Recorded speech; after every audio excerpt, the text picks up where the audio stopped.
किसी को घर मिला हिस्से में या कोई दुकान आई, मैं घर में सबसे छोटा था, मेरे हिस्से में माँ आई। मुनव्वर राणा उर्दू के उन शायरों में से एक हैं जिन्होंने अपनी शायरी, गज़ल, कविताओं से हर किसी के दिल को छुआ है। ना जाने कितनी उम्दा शायरियों को उन्होंने अपने कलम के जरिए कागज पर उकेरा है। दुनिया को अपनी रचनाएं तोहफे में देने के बाद 71 साल की उम्र में उनका निधन हो गया।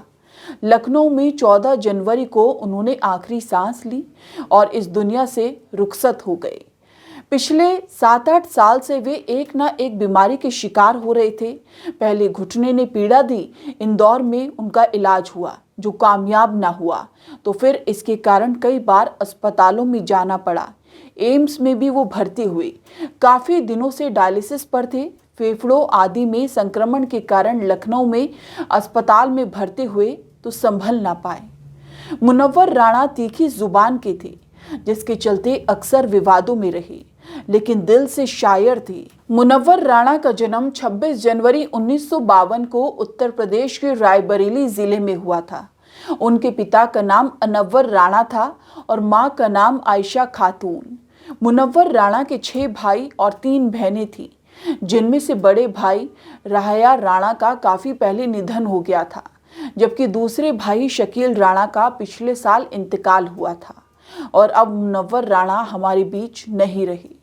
मौजूदा समय में उनके भाई इस्माइल राणा, राफे राणा और जमील राणा हैं। मुनव्वर राणा की पैदाइश भले ही रायबरेली में हुई, लेकिन उनकी जिंदगी का बड़ा हिस्सा कोलकाता में बीता है और वहीं पर उन्होंने अपनी पढ़ाई लिखाई की। मुनव्वर राणा की शादी कानपुर में हुई। उनके 6 बच्चे, जिनमें 5 बेटियां और 1 बेटा है। मुनव्वर राणा का बचपन काफी मुश्किलों में गुजरा। उनके पिता अनव्वर राणा ट्रक ड्राइवर थे और कोलकाता माल लेकर ले जाते थे। बाद में उन्होंने खुद का एक ट्रक खरीदा। कोलकाता में उन्होंने ट्रांसपोर्ट खोला और वहीं रहने लगे। उमेश चंद्र कॉलेज, लाल बाजार, कोलकाता से उन्होंने स्नातक किया। बाद में पिता के ट्रांसपोर्ट कारोबार से जुड़ गए।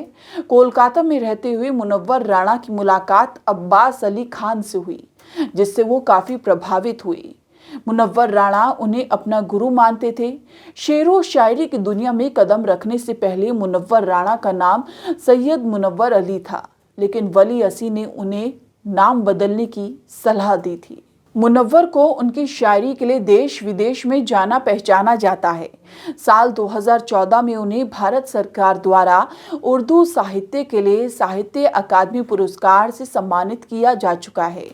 अखिलेश सरकार में मुनव्वर राणा को उत्तर प्रदेश में राज्य मंत्री का दर्जा दिया था, लेकिन बाद में उन्होंने उर्दू अकादमी से इस्तीफा दे दिया था।